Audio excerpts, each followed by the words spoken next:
कसरी हुन्छ त ल Sangam दाजुको भ्लगहरुमा लाइक सब्स्क्राइब अनि गरिदिनुस् त्यति हेलो एन्ड नमस्कार साथीहरू आज म जनसेवा स्कुलमा आएको छु के कति कामले भनेर चाहिँ म तपाईहरुलाई अब भन्ने नै छु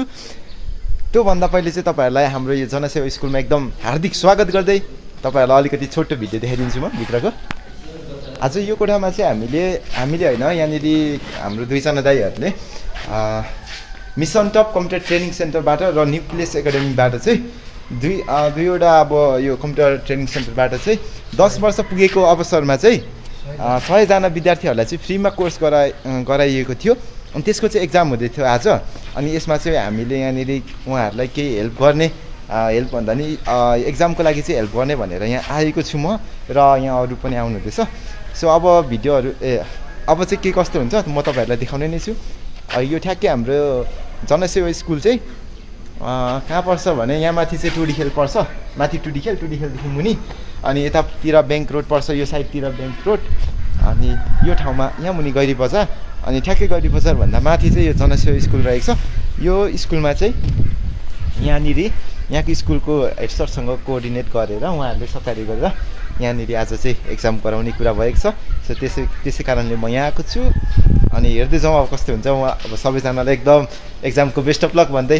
अगाडि बढाउने यहाँनिर यसरी हाम्रो कार्यक्रम हुँदैछ सो हामी के भन्छ यसलाई सिट प्लानिङ हो प्लानिङ हुँदैछ अनि यहाँनिर हल्का मेन्टेनेन्स अब होइन त्यो कुराहरू गरेर हामी अगाडि बढ्ने नै छौँ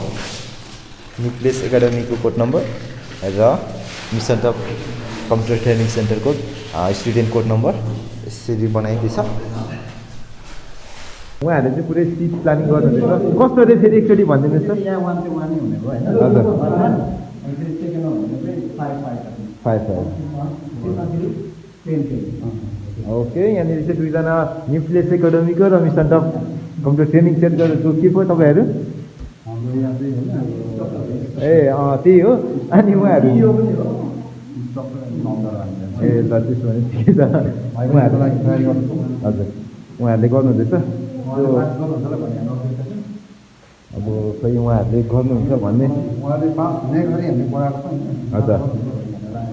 पास गर्नुहुन्छ र गर्नु पनि पर्ने छ भनेर अब एकदम जोडका साथ उहाँहरूलाई एकदम गुड लक भन्दै फेरि के भन्ने अब यति नै होला हाम्रो कमल दाइले एकदमै धेरै हेल्प गरिराख्नु भएको छ यहाँ चाहिँ कमल दाइको त नआउनु त कुरै छैन कमल दाइले एकदमै यहाँनिर के भन्ने शब्दै छैन त्यस्तो खतरा अब हेल्प गरिरहनु भएको उहाँले सबै उहाँले यताउता मिलाउनेदेखि लिएर यहाँनिर अहिलेसम्म सहयोग गर्नुभएको छ र यहाँ सकिनु बहिनीले त्यो कासको काम गरिराख्नु भएको छ अब म पनि सघाउने नै छु सिट प्लानिङ अझै पनि हाम्रो भइसकेको छैन कुनहरूमा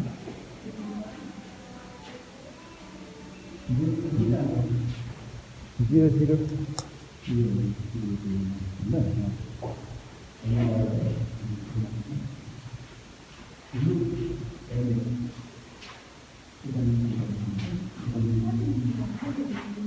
ल वर्क स्पेस यहाँनिर भइसक्यो यहाँनिर न्युक्लियस एकाडेमीको बस्छ र यहाँनिर मिसन टप कम्प्युटरको बस्छ है दुईवटा स्टुडेन्ट एउटामा बसेर एक्जाम दिँदैछ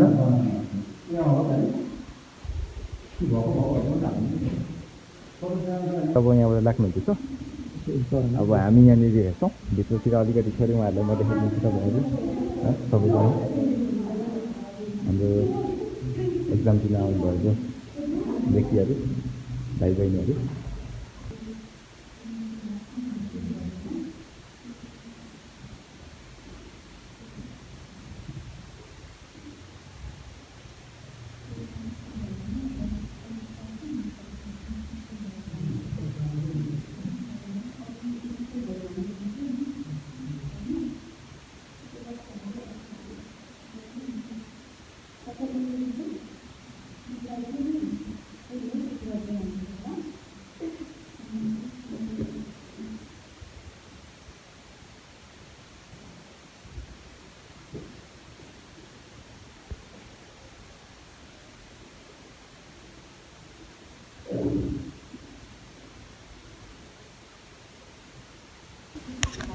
उहाँहरूले चाहिँ एक्जाम दिइसक्नुभयो अहिले भर्खरै एक्जाम दिएर अब उहाँहरू लाग्ने हुँदैछ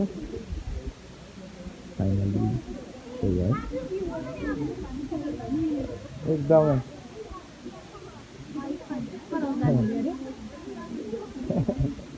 भनिदेऊ न त के छ र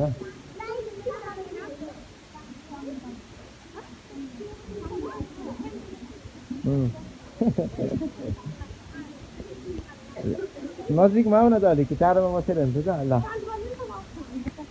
फ्रन्टबाट चाहिँ हुन्न फ्रन्टबाट चाहिँ म गर्दिनँ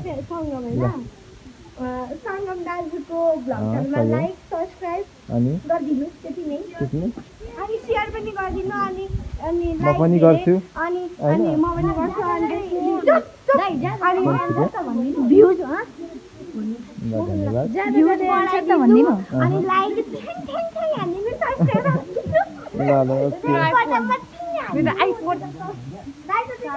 तपाईँहरूलाई मैले के जानकारी दिन चाहेँ भने नि अहिले चाहिँ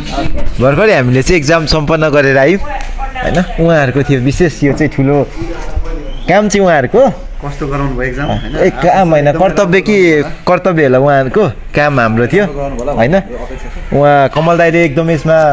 ठुलो भूमिका खेल्नु भएको छ कमल दाइले उहाँले उहाँ चाहिँ हजुर हल व्यवस्थापन सामान व्यवस्थापन इक्विपमेन्ट के घडी समेत व्यवस्थापन उहाँले लास्टसम्म गरिदिनु भयो अनि यतातिर हाम्रो दुईजना भाउजू मिसहरू होइन उहाँहरूले चाहिँ एक्जाम हलमा गएर एकदम विद्यार्थीहरूलाई चाहिँ एकदम कन्ट्रोलमा राख्ने काम गर्नुभयो जसलाई चाहिँ गाडा हामी भन्न सक्दैनौँ त्योभन्दा एक स्तर माथि बसेर गरेँ र म चाहिँ एकदम गार्डमै बसेर काम गरेँ ल है त अब यति भन्दै ए दिनु चाहिँ केन्द्र अध्यक्षको दिनुभएको अरे तर मैले गार्ड भएर काम गरेँ मलाई एकदम यसमा गर्व छ एक्जाम चाहिँ राम्रै त्यसै गर्नु त आशा गरेको छु हैन तपाईले आशा गर्नुभएको रहेछ अब धेरै धेरै धन्यवाद छ हाम्रो सुपरटेन्डेन्ट भाइहरूलाई बहिनी पनि विशेष गरेर विद्यार्थीबाट अनि राम्रो पक्षको कुरा पनि आएर थियो उहाँहरूले चाहिँ एकदम राम्रो तरिकाले गरियो भन्नु हुँदै थियो होइन अलि अप्ठ्यारो भयो अरे उहाँहरूको राम्रोसँग मूल्याङ्कन गर्नुभएको छ